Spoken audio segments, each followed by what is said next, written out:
YouTube. So I'm not dead. I kind of went missing for 3 or 4 weeks, and you may or may not have noticed. I'm not sure what your priorities are, but I am back with an update video. Let's start off with the bad news before we get to the good stuff. So basically, since coming back to college after winter break, I've discovered that posting every Thursday just isn't realistic for me at this time in my life. I'm a filmmaker and also an anxious person, so if I think about my future too much, I start freaking out about how I'll probably end up living in a cardboard box with no money leeching off of my parents for the rest of my life. I want to learn as much as I can in these 4 years so that I am the most prepared when I graduate. Because honestly, the real world is terrifying and I feel like I can't afford to kind of blow these 4 years off. So I've been working on a bunch of interesting projects that I am going to share with you guys.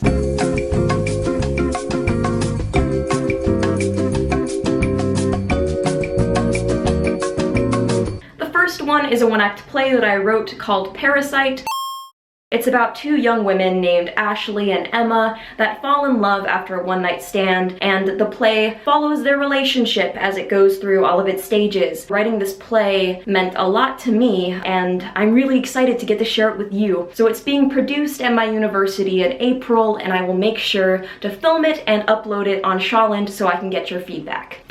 Second thing, I entered Campus Movie Fest, which is the biggest college film festival in the United States. It's when you try to make a movie in 1 week, and I put an emphasis on try because nothing goes according to plan. So I made a horror comedy about 2 strangers that wake up in a strange room and they are chained together. So they have to figure out how to escape. Funny story, I actually had to go to Home Depot and ask the assistant how much chain I would need to tie 2 people together. He was only mildly concerned, which in turn made me mildly concerned. But in case you're wondering,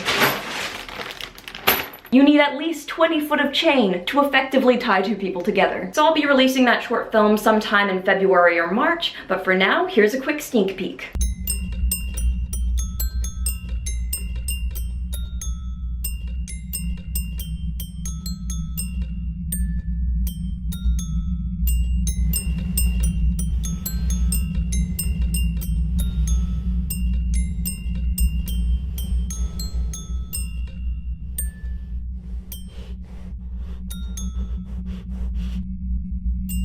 Pretty creepy, huh? On top of those 2 things, I'm also acting in a web series and a short film that I will be sure to share on my social media so you guys can see me act on screen. I've actually never acted for TV or film before, so this may or may not be a huge disaster, but I would love to hear your input. Last but not least, I am working on a short film for my major, and my film is going to be the 3rd installment in a weird kind of series about strangers meeting for the first time. So if you watched The Viewing, which was a short film that I made in November on Shawland, it's about 2 strangers that meet on the top of a parking garage. And my film for CMF is about 2 strangers who meet tied back to back. And my directing 1 film is going to be about 2 strangers who meet in a park and have a conversation, and then at the end you realize that the conversation is not all it seems to be. Because basically I want to be the next M. Night Shyamalan. I love a twist ending, what can I say? So that's just a taste of what is to come. I hope you guys are as excited as I am, and I hope that it kind of justifies why I can no longer post every Thursday. That being said, I have actually filmed 2 other videos that are waiting in my editor to be edited. I have a transformation video in the lineup as well as a get ready with me video. So about a month ago I introduced this thing called the question of the day, and I asked you guys what was the weirdest outfit you had ever worn in public. Now I got a bunch of stellar responses, but the winner of that week was Anne Murphy. They said, "I once went to school with an ugly Christmas sweater that lights up and my green hair gelled up into a tree-like shape and stuck a line of tinsel and a few tiny ornaments in it." Now, Anne, I'll be honest, I don't know whether to be impressed or concerned. But you are this week's winner, and I will be sure to reintroduce the question of the day once I get used to uploading on this irregular schedule. I will see you guys whenever.